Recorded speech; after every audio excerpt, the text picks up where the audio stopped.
Hello friends, SRD किचनमध्ये आपलं खूप खूप मनापासून स्वागत आहे। जेवताना तोंडी लावण्यासाठी आंबट, तिखट किंवा गोड आपण नेहमीच काही ना काही बनवत असतो। तर आज आपण एकदम गावाकडच्या पद्धतीने अगदी खूप दिवसापर्यंत टिकणारा मिरचू बनवायची रेसिपी बघणार आहोत। बनवायला खूपच सोपा आणि कमी साहित्यात होणारा हा मिरचू आहे। ठेच्यापेक्षा वेगळा असणारा मिरचू खायला खूपच छान लागतो। चला तर मग रेसिपीला सुरुवात करूया। मिरचू बनवण्यासाठी मी इथं मिरच्या घेतलेल्या आहेत, त्या स्वच्छ धुवून नंतर अशा कपड्यावर ठेवून त्या सुकवून घेतलेल्या आहेत। आता या सुकल्यानंतर आपल्याला त्या कट करून घ्यायच्या आहेत। कट करताना आपल्याला मिरची अशी 3 भागामध्ये कट करून घ्यायची आहे। हे पहा, या टाईपमध्ये। तुम्हाला हवं तर तुम्ही ही बारीक किंवा अजून मोठ्या आकारात कट करू शकता, म्हणजे 2 तुकड्यामध्ये वगैरे कट करू शकता।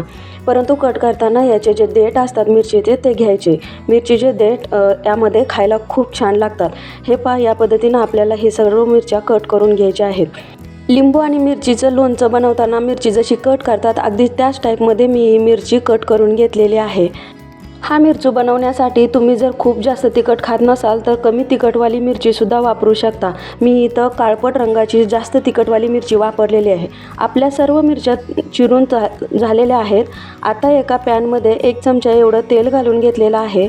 तेल थोडं गरम झालं की त्यामध्ये बारीक चिरून घेतलेला लसूण आहे तो घालून घेतला आहे। लसूण आपल्याला चांगला कलर चेंज होईपर्यंत भाजून घ्यायचा आहे। लसूण घातल्यामुळे या मिरचूला खूप छान टेस्ट येते, त्यामुळे हा लसूण चांगला ब्राऊन कलर येईपर्यंत भाजून घ्यायचा आहे आपल्याला। आणि तुम्ही बघू शकता लसणाचा कलर चांगला चेंज झालेला आहे। आता आपण तो लसूण काढून घेऊया आणि पुढची प्रोसेस करूया। लसूण काढून झाल्यानंतर त्याच पॅनमध्ये 1 चमचाभर तेल घालून घेऊया आणि तेल थोडं गरम झालं की त्यामध्ये 1 चमचाभर मोहरी घालून घेऊया। मोहरी थोडी तडतडली की त्यामध्ये अर्धा चमचा एवढा जिरे घालून आपल्याला हे जिरे मोहरीची फोडणी द्यायची आहे। त्यानंतर आपण जी मिरच्या चिरून घेतलेल्या आहेत त्या यामध्ये घालून घेऊया। अशी फोडणी दिल्यामुळे या मिरचूला खूप छान चव येते आणि हा जो मिरचू आहे तो खूप दिवसापर्यंत टिकायला मदत होते। त्यानंतर या मिरच्या आपल्याला चांगल्या भाजून घ्यायच्या आहेत। तुम्हाला जर खूपच कमी तिखटवाले मिरचू हवा असेल तर दुसरी एक पद्धत आहे। ह्या ज्या मिरच्या आहेत खूप बारीक तुकड्यामध्ये कट करायच्या आणि खरपूस होईपर्यंत भाजून घ्यायच्या, म्हणजे त्याच्यातला तिखटपणा पूर्णपणे निघून जाईल। आणि तुम्ही बघू शकता आपण ही मिरची चांगली भाजून घेतलेली आहे। मिरचीचा थोडा कलरही चेंज झालेला आहे। आता यामध्ये आपण जो लसूण भाजून बाजूला ठेवलेला होता तो यामध्ये घालून घेऊया। लसूण घालून झाल्यानंतर तो थोडासा मिक्स करून घेऊया आणि त्यानंतर चवीपुरतं मीठ यामध्ये घालून घेऊया।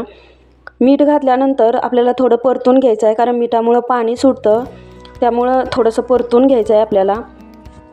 असा चांगला भाजून घेतल्यामुळे हा मिरचू एखाद्या काचेच्या भरणीत ठेवला तर खूप दिवसापर्यंत जसा आहे तसा राहतो। ह्याची चवही बदलत नाही आणि खराबही होत नाही। हे पहा, हे भाजल्यानंतर आता यामध्ये भाजलेले शेंगदाणे जाडसर कुटून घेतलेले ते यामध्ये घालून घेऊया।